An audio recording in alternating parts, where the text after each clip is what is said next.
Hey, this is Matt with Minis of Maine, and we are going to do an oil change on an F56.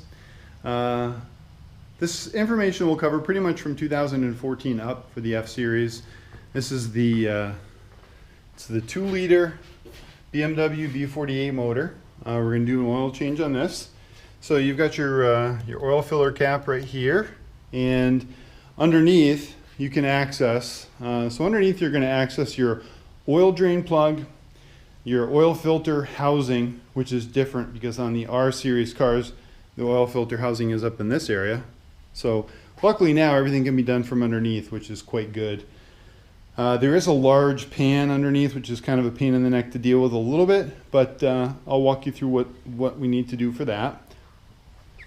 So you're going to need an oil catch pan, you're going to need a funnel, you're going to need an oil filter. It's a BMW oil filter for the F series. You're going to want a fresh rubber O-ring, a fresh crush washer, and then also the plastic filler cap comes with the kit. So to undo this, you're going to need a T55. That's what's on our car. Hopefully that's the same for everybody else. And then you're also going to need a 32mm socket for the oil filter housing. You need a socket wrench, a couple of extensions. You want a flathead screwdriver. I use a couple of clips here to hold back the pan cover, and I'll show you how that works. And then you're going to want some plastic bags, you're going to want some paper towels, and you're going to want some like Simple Green or cleaner. One thing to keep in mind if you're going to do your own oil changes, what do you do with your old oil? Certainly you don't want to dump it out anywhere. That's definitely a no. So what we do is I take the Advance Auto, and they'll do an oil reclamation where they'll take old used oil.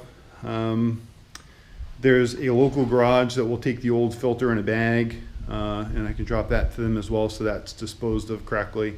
And you just want to make sure that all your oil products and filters are disposed of correctly if you're going to do it yourself.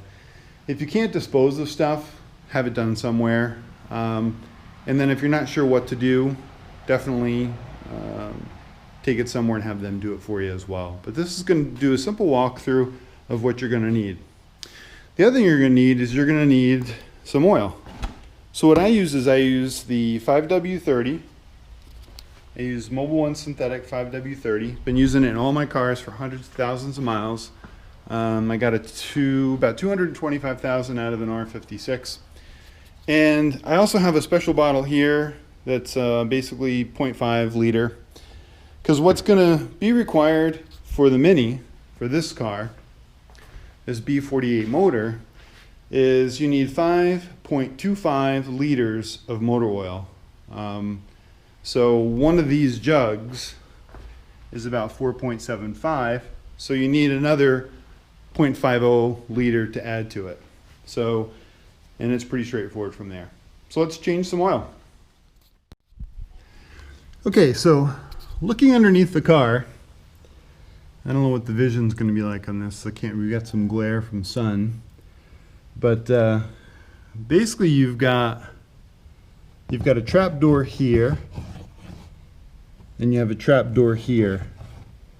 And the way to open these trap doors is with a flathead screwdriver. You're going to spin these fittings like so, and then that's going to open your trap door. So that's one.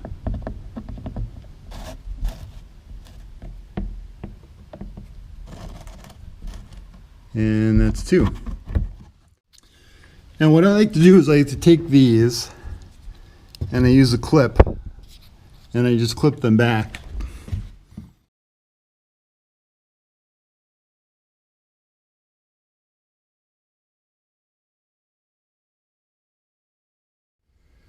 So the first thing you want to do is you want to drain your oil. You've got your oil pan placed underneath the rearward trap door, and up under here there's a 17mm bolt that you're going to want to unscrew.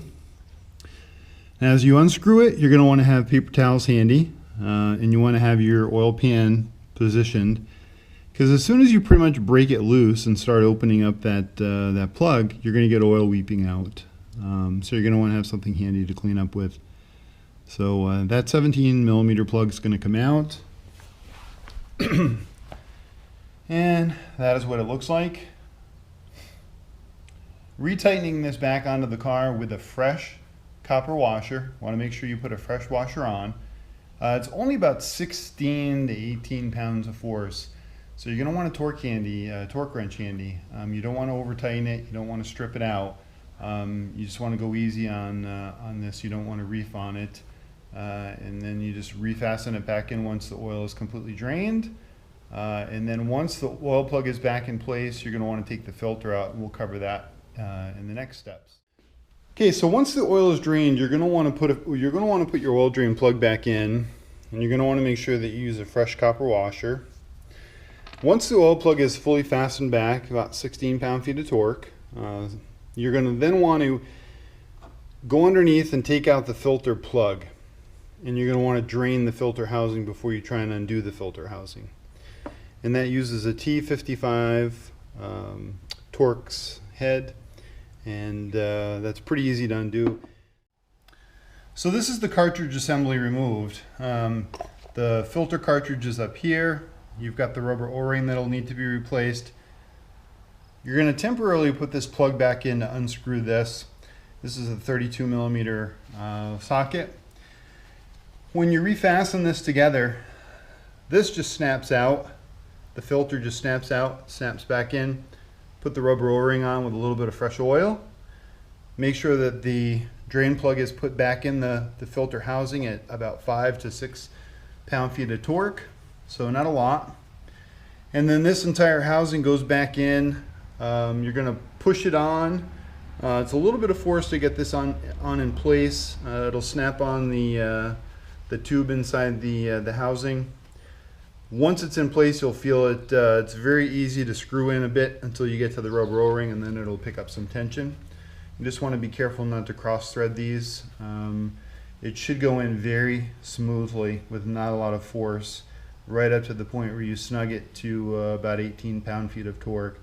You don't want to over tighten it, and you don't want to have a lot of force involved. If there's a lot of force, you've probably cross-threaded it, and you just want to back it off and be very cautious. So once again, on the different fasteners, so the oil drain plug, you're going to use a 17 millimeter wrench, and that's going to be retightened to 16 pound-feet of torque. The oil drain plug from the cartridge, that's going to come out with a T55, and it's going to go back with only about 6 pounds of force. And then the 32 millimeter socket for the actual cartridge itself. That's going to get retightened to 18 pound-feet of torque once you put it back in. A couple of extensions here just to make it easy to get underneath. Then remember to refasten your trap doors, seal everything up, then you're ready to add the oil. So again, the oil we're going to do Mobil 1 synthetic 5W30, one full jug of this at 4.75 liters, and then 0.5 liter of addition, because you need 5.25 liters of oil for the fill up. Once it's full, you're going to run the car for, I don't know, anywhere from about 20 to 35 minutes until you can do an oil level test on the electronic dashboard. Unfortunately, with these really sweet, amazing motors, there's no dipstick. It's one of the hardest transitions for me to get used to is no dipstick. I'm a real mechanical guy. I like to see things with a dipstick. I get a little nervous with just the sensor, but test it once a week, make sure your oil level's good. 5.25 liters, Mobil 1 synthetic, you should be good.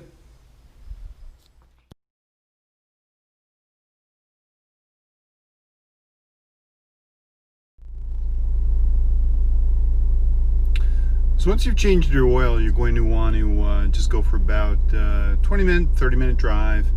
And then starting on your dashboard, you're going to want to go to vehicle status. You want to go to vehicle info. Then you're going to want to select vehicle status. Then you're going to go down to measure oil level. you're going to make sure you're on a level surface and that the car's warmed up. And then you're going to do a start measurement. And it's running 2%, 8%, and it'll cycle its way right up.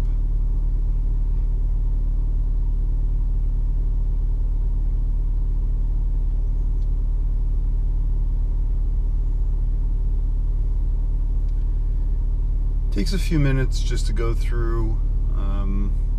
You don't want to shut it off or do anything unusual with the car. Just sit idling. Got a car neutral, got the handbrake engaged, and it's just measuring the new oil level. So right now we're at about 65%.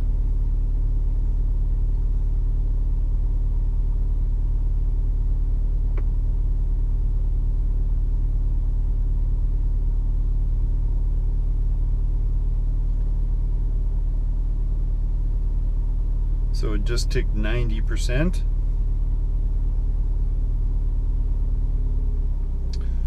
Hit 100%, and as you can see on the max level, we're at our max line, right where it says max, there's a little line.